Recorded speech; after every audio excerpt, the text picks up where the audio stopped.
Çərpələn Uçuranla bağlı bugün oxumağa dəyər rubrikasında da məhz bu əsərdən, bu romandan biz danışacağıq. Artıq Mürşid müəllim də buradadır. Xoş gəlmişsiniz Mürşid müəllim. Sabahınız xeyir olsun. Sabahınız xeyir olsun. Salam, sabahınız xeyir. Aynur xanım, Firuz bəy, xoş gördük sizi.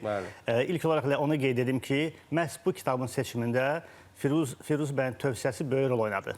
Firuz bəy, alqışlayıram sizi. Təşəkkür edirəm. Bəli, bayaq bizim hörmətli aparıcılarımızla vurğuladıq ki, bu gün sizə Xalid Hüseyninin Çərpələng Uçuran romanı haqqında söhbət edəcəyik.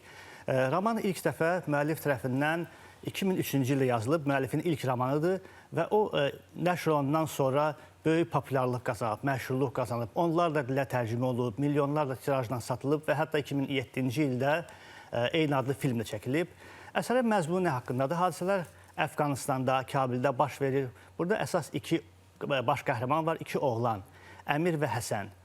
Əmir varlı, hörmətli bir ailənin nümayəndəsidir. Həsən isə həmin ailəyə xidmət edən, qulluq edən bir xidmətçinin oğludur. Bu uşaqlar arasında böyük fərq var. Bayaq dediyimiz kimi Əmir varlıdır, Həsən kasıb. Ondan başqa Əmir Puştun xalqının nümayəndəsidir. Həsən isə digər asaylı bir xalqın nümayəndəsidir. Onlarda dini etiqad, təriqət fərqi də var. Və bütün bunlara baxmayaraq, onların əsas daxili xasiyyətləri də, xüsusiyyətləri də fərqlidir. Həsən Əmirə sadiqdir, etibarlıdır, onu çox istəyir. Bütün həyətdə, davadalaşda həmişə onun arxasında dayanır, onu müdafiə edir və deyir ki, mən hər şey eləməyə hazıram ki, sənin dostumu müdafiə edim, ona bir dost qardaş kimi yanaşır. Əmir isə əksinə, çünki Əmirin atası həmin o varlı, imkanlı adam, o Həsənə də öz oğlu kimi baxır, ona da hədiyyələr alır, ona da yaxşı baxır və bütün bunlar Əmirdə bir qısqanclıq, paxıllıq hissləri yaradır. Bir növ o, bütün bu hisslər Əmir Həsənə qarşı bir balaca qısqanclıq zəmində yanaşır. Və deməli, Əfqanistanda, Kabildə belə bir adət-ənənə var ki, ildə bir dəfə orada Çərpələng festivalı, Çərpələng yarışması keçirilir və qaydalara əsasən ən axırıncı yerə düşən Çərpələng və onun sahibi qalib sayılır və bu dəfə yarışmada da deməli, Əmir və Həsən qalib gəlirlər. Həsən gedir Çərpələngi gətirməyə və filmin, düşünürəm ki, əsas kulminasiya nöqtəsi ilə burada başlayır.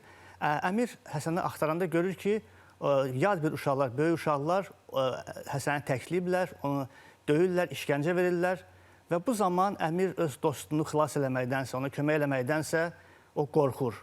Qorxur və onun dostunu darda qoyub qaçır.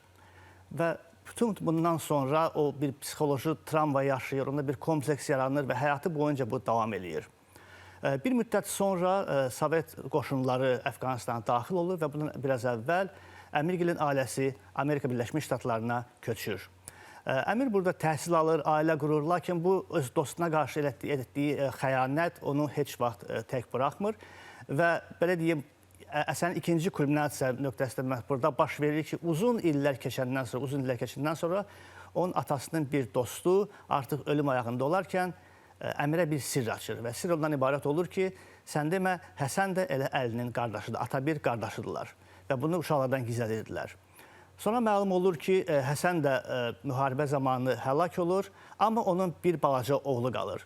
Və bu zaman Əmir özündə bir ikinci şans hiss edir ki, o bütün xəyanətini, dostuna qarşı etdiyi pisliklərin, necə deyərlər, günahını yumaq üçün mütləq öz vətəninə, Əfqanistana geri dönməlidir və dostunun oğlunu, bir növ qardaşının oğlunu xilas etməlidir.